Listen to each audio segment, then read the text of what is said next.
खाटू श्याम मंदिर सीकर राजस्थान में स्थित है। खाटू श्याम का इतिहास बहुत प्राचीन है। आज से लगभग 1000 वर्ष पूर्व में इस मंदिर का निर्माण हुआ था। सीकर जिला मुख्यालय से 43 किलोमीटर दूर खाटू नामक गांव में बाबा खाटू श्याम का प्राचीन मंदिर है। इस मंदिर में भगवान श्री कृष्ण और बर्बरीक की पूजा होती है। खाटू श्याम में बर्बरीक का सिर है, जिसे बर्बरीक ने भगवान श्री कृष्ण के कहने पर दान कर दिया था। कलयुग में खाटू श्याम को श्री कृष्ण का अवतार माना जाता है। खाटू श्याम को हारे का सहारा कहा जाता है, क्योंकि जिसकी मनोकामना कहीं पूरी नहीं होती उसको श्याम बाबा पूरी करते हैं। इस वीडियो में हम आपको खाटू श्याम का इतिहास, कहानी, कथा और खाटू श्याम मंदिर कहाँ स्थित है इसकी पूरी जानकारी देंगे। खाटू श्याम का इतिहास महाभारत काल से है। ये पांडुपुत्र भीम के पौत्र थे, जिनसे खुश होकर भगवान श्री कृष्ण ने इनको कलयुग में अपने नाम से पूजनीय होने का आशीर्वाद दिया था। खाटू श्याम जी का नाम बचपन में बर्बरीक था। घर परिवार, माता पिता और गुरुजन सभी इनको बर्बरीक नाम से ही जानते थे। भगवान श्री कृष्ण ने इनको अपने घुंघरालू बालों की वजह से श्याम नाम दिया था।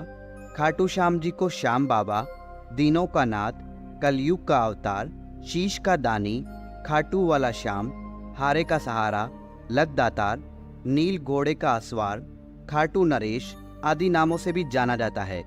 खाटू श्याम को मोरवी नंदन भी कहा जाता है। खाटू श्याम जी की कहानी की शुरुआत मध्यकालीन महाभारत से शुरू होती है। बलवान भीम के पुत्र का नाम था घटोत्कच।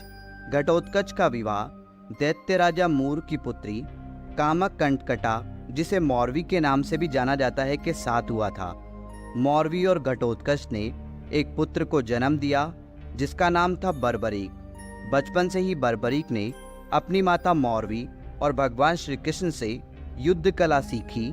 बर्बरीक ने भगवान शिव की तपस्या की, जिससे प्रसन्न होकर शिव जी ने उन्हें 3 बाण दिए। ये 3 बाण उनको तीनों लोकों में विजय दिलवा सकते थे। यह वरदान पाकर बर्बरीक बहुत खुश हुए।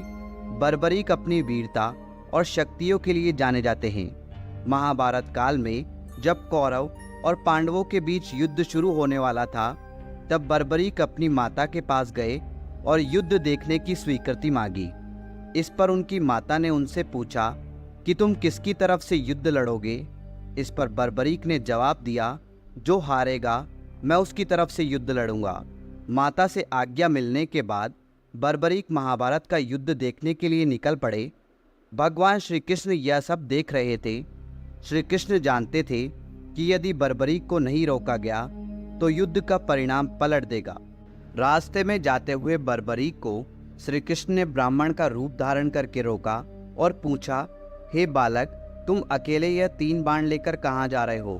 तब बर्बरीक ने जवाब दिया कि मैं महाभारत का युद्ध देखने जा रहा हूँ और इस युद्ध में जो हारेगा मैं उसका साथ दूंगा। उपहास पूर्वक श्री कृष्ण ने कहा, सिर्फ 3 बाण के सहारे युद्ध लड़ने जा रहे हो? इनसे तो 3 सैनिक भी नहीं मरेंगे। यह सुनकर बर्बरीक बोल पड़े, हे ब्राह्मण, यह कोई साधारण बाण नहीं है। यह बाण मेरे आराध्य महाप्रभु शिवजी ने मुझे दिए हैं। 3 बाण तो क्या, सिर्फ एक बाण एक पल में युद्ध को खत्म कर देगा। हालांकि यह बात श्री कृष्ण पहले से जानते थे। बर्बरीक को रोकने के लिए श्री कृष्ण ने उनकी परीक्षा ली।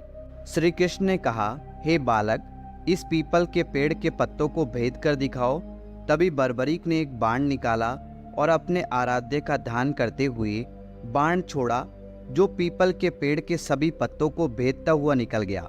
बर्बरीक ने ब्राह्मण से पूछा, आप कौन हो और मुझसे क्या चाहते हो? इस पर उस ब्राह्मण ने जवाब दिया कि मुझे दान चाहिए, क्या तुम दे सकते हो? बर्बरीक ने कहा, मांगो, आपको क्या चाहिए? तब ब्राह्मण ने उनका शीश दान में मांग लिया।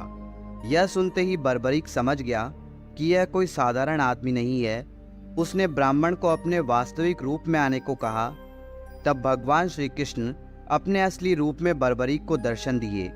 अपने गुरु को सामने पाकर बर्बरीक धन्य हो गया। तब बर्बरीक ने रात भर भजन किया और दूसरे दिन फाल्गुन शुक्ल द्वादशी को स्नान करके अपने हाथों से बर्बरीक ने बिना देरी किए अपना शीश काटकर भगवान के चरणों में रख दिया। भगवान श्री कृष्ण ने शीश को एक ऊंचे स्थान पर रखा ताकि बर्बरीक महाभारत का युद्ध देख सके। बर्बरीक की दानवीरता से खुश होकर श्री कृष्ण ने उन्हें अपना नाम श्याम उपहार स्वरूप भेंट किया। साथ ही आशीर्वाद भी दिया कि आने वाले युग में तुम मेरे नाम से पूजे जाओगे। जब भी कोई हारा और टूटा हुआ भक्त तुम्हारे पास आएगा, तुम्हारी पूजा से उसके सब काम पूर्ण होंगे। श्री कृष्ण ने बर्बरीक के सिर को एक ऊंचे स्थान पर रख दिया। आज विश्वविख्यात खाटू श्याम मंदिर उसी स्थान पर बना हुआ है जहां पर उनका कटा हुआ सिर रखा गया था। तो यह है खाटू श्याम जी की बेहद अद्भुत कहानी।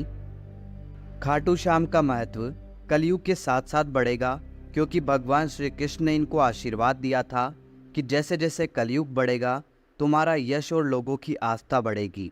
आज बाबा खाटू श्याम हारे का सहारा बनकर भक्तों के काम कर रहे हैं और उनके दुख दर्द का हरण कर रहे हैं। खाटू श्याम का महत्व इसलिए भी बढ़ जाता है कि इन्हें कलयुग का भगवान माना जाता है।